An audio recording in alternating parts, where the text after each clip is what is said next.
ನಮಸ್ತೆ. 15/7/2025 ಮಂಗಳವಾರ, ಕೃಷ್ಣ ಪಕ್ಷ.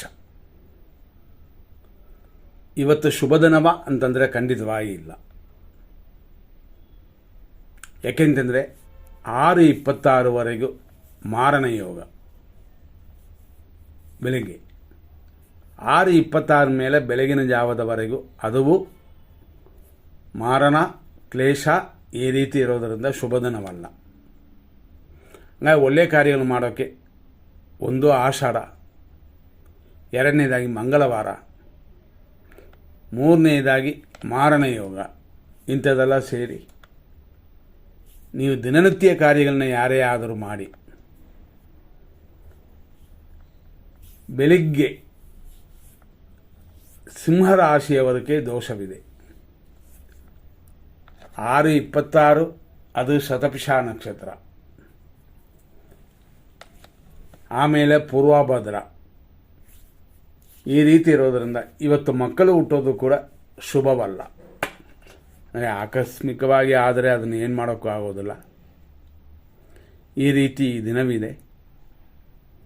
ನೋಡ್ಕೊಂಡು ನಿಮ್ಮ ಕಾರ್ಯಗಳನ್ನ ಮಾಡಿ. ಅದರಲ್ಲೂ ಇವತ್ತು ತಾರಾಬಲ ಚಂದ್ರಬಲವು ವರ್ಕ್ ಮಾಡೋದಿಲ್ಲ, ಅಂದರೆ ಕೆಲಸ ಮಾಡೋದಿಲ್ಲ.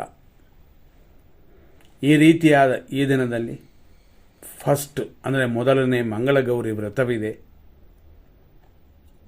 ಅದು ಅಲ್ಲದೆ ಶುಭತಿಥಿಯಾದ ಪಂಚಮಿ ಇದೆ. ದೇವತಾ ಕಾರ್ಯಗಳಿಗೆ, ದೇವರು ಸಂಬಂಧಪಡುವ ಕಾರ್ಯಗಳಿಗೆ ಅಡ್ಡಿ ಇಲ್ಲ. ಇದನ್ನು ಮನಸ್ಸಲ್ಲಿಟ್ಕೊಂಡು ನಿಮ್ಮ ಕಾರ್ಯಗಳನ್ನ ಮಾಡ್ಬೋದು. ಇವತ್ತು ನಕ್ಷತ್ರ ಪಾದಗಳು ಅಂತ ತಗೊಂಡ್ರೆ ಬೆಳಿಗ್ಗೆ 6:01 6:26ವರೆಗೂ ಶತಭಿಷ ನಕ್ಷತ್ರ ಅಷ್ಟೇ ಇರೋದು. ಅದು 4ನೇ ಪಾದ. 6:26 ಮೇಲೆ ಮಧ್ಯಾಹ್ನ 12:18ವರೆಗೂ ಪೂರ್ವಭಾದ್ರ 1ನೇ ಪಾದ ಕುಂಭರಾಶಿ. 12:18ರಿಂದ ಸಂಜೆ 6:08ವರೆಗೂ ಪೂರ್ವಭಾದ್ರ 2ನೇ ಪಾದ ಕುಂಭರಾಶಿ. ಆನಂತರ ರಾತ್ರಿ 11:58ವರೆಗೂ ಇದೇ ಪೂರ್ವಭಾದ್ರ ನಕ್ಷತ್ರ 3ನೇ ಪಾದ ಕುಂಭರಾಶಿ. ಆದರೆ ಆ ನಂತರ ಅಂದರೆ 11:58ನ ಮೇಲೆ ಬೆಳಗಿನ ಜಾವ 5:46ವರೆಗೂ ಪೂರ್ವಭಾದ್ರವದೆ 4ನೇ ಪಾದ ಮೀನರಾಶಿ ಆಗ್ಬಿಡ್ತದೆ. ಆದ್ದರಿಂದ ಈ ರಾತ್ರಿ 11:58ನ ಮೇಲೆ ರಾಶಿ ಚೇಂಜ್ ಆಗಿದೆ. ಆನಂತರ ಕೂಡ ಉತ್ತರಾಭಾದ್ರ ನಕ್ಷತ್ರ ಬರುತ್ತೆ. ಹಂಗಾಗಿ ಇವತ್ತು 3 ನಕ್ಷತ್ರಗಳು ಶುಭವೂ ಬೇಡ, ಅಂದರೆ ಮುಹೂರ್ತ ಕಾರ್ಯಗಳು ಬೇಡ.